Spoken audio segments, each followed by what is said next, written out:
Hello, welcome back to Rev Endurance Sports and another edition of What is in Our Stand today.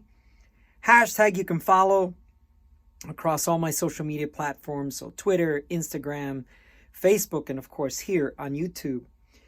On a video from Saturday before our ride, I did a pre-ride inspection. I spoke about things you should look at, things like your chain and your tires and things like that. And I spoke about my headset being a little loose. And I went through the process of adjusting the headset live on camera. One of my subscribers, Rick Liang, asked a question as to how do you cut, what is the proper way to cut a steer tube? And as I was explaining to him in the comments, I realized nothing would explain it better than a video. So Rick, this is for you. And then of course, any other viewer who has wondered about how to cut a steer tube on their fork. Okay, and this is of course one of those things where measure 5 times, cut once. And in my opinion, if you still want to sell your bike, if you're not 100% committed to your bike or your fork, or your fit is not dialed in just yet, I would recommend leave the fork alone, cut it to, most of us mechanics cut it to where there's 3 centimeters of spacers underneath the stem, and I will show you that in a second. And at that point, the bike is very marketable if you wish to sell it or something like that. I have bikes that I truly commit to, and I cut the fork, and that's the way it is. Okay, so let's get on with the topic of today, and I'm going to show you 3 examples of steer tube and the headset that, or the piece that goes inside the fork, because I don't know if a lot of folks know that that's in there. Okay, so let's get to it. This is the Ritchey bike that was in the video on Saturday. And so what I wish to show you real quick is, and I've prepped all of this so that shooting the video, it'll make more sense, or it'll be quicker to shoot the video. So what I wish to show you is, this is the top part of the stem. This is the headset insert. And you'll notice that there's lots of grease, which I love that. If you've watched my channel enough, you'll know I use grease on everything. But right here, this is the top of the headset insert, the compression plug and all that. And then that's the lip of the stem. So you want at least that much. And I quoted Rick, 3 to 5 millimeters, which is what you'd like.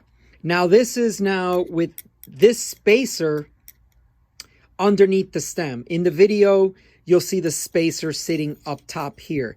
And so what that's going to do, it's if this spacer is removed, then it'll expose this and it's going to sit above the stem. And so then you need to put spacers on top. So I'm going to show you that in a second. Okay, what you're trying to do though, is you're trying to create enough of a cavity for your top cap. And so you notice how this top cap is convex, right? Let me shoot it to you on the side like this. You'll see it goes down and drops in to this void, this space. So it fits inside here, right?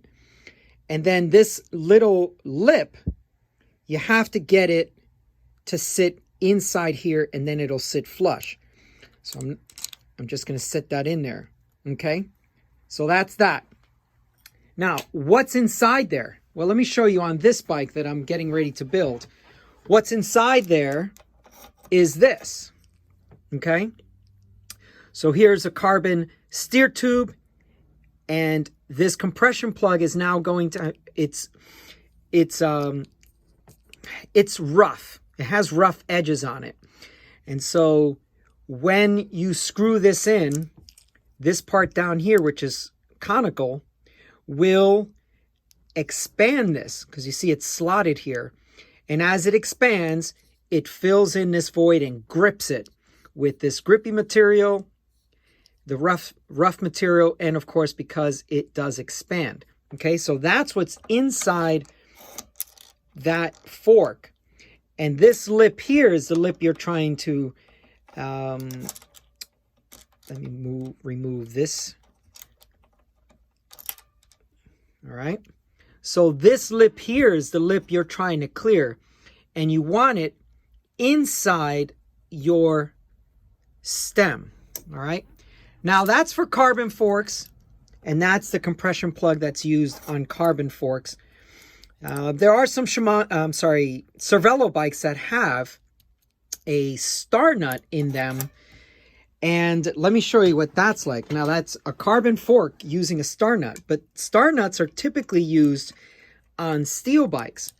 And this is what I call a star nut because, well, it looks like a star, doesn't it? Now that star nut is punched in to the fork, because this is a steel fork.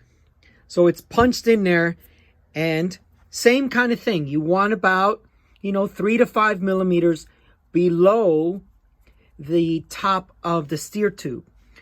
And, with these spacers down here, I haven't, and with a steel fork, you could probably have it way up here, but I don't. But it's much more sturdy, and it's not as delicate as a carbon fork. But here's a steel fork, and there's still quite a bit of fork left. So if I were to ever sell this bike, then the new customer could, raise these bars much higher, at least a centimeter and a half more, right? So if the steer tube is above the stem, like this one is, then you need to put a spacer there, okay? And now, notice that this cap has that little step. So you're trying to get past that little step. I have another spacer, but I just wanted to show you when you don't have enough spacers like this, you still need to put another spacer because this cap needs to be like that. It needs to sit inside that well. And that's why I didn't put another spacer, so you could see that you still need to build this up with another spacer so that it sits recessed, so that the steer tube sits recessed. Your caps, or, this, in this case, this sits recessed on the stem. Okay. Well, that's all for today. And I hope that Rick gets some answers with a visual, and now he understands, okay, this is what he's talking about.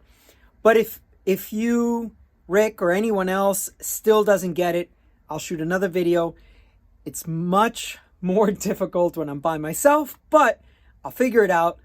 I'll get a camera person if I have to, and we'll get this material, get this content to be relevant, valuable, and hopefully get some subscribers and get some folks that say, you know what, no one else has explained it to me that way before. Thank you. And now I'm a new subscriber. Okay, that's all for today. Please like and subscribe. We're trying to get to 3,000 subs by Christmas. Today is November 28th, so we still have about 400 and so to get to 3,000 subs. So please tell your friends. If you've been watching the channel, getting value out of it, please subscribe. In the meantime, we'll see you up the road.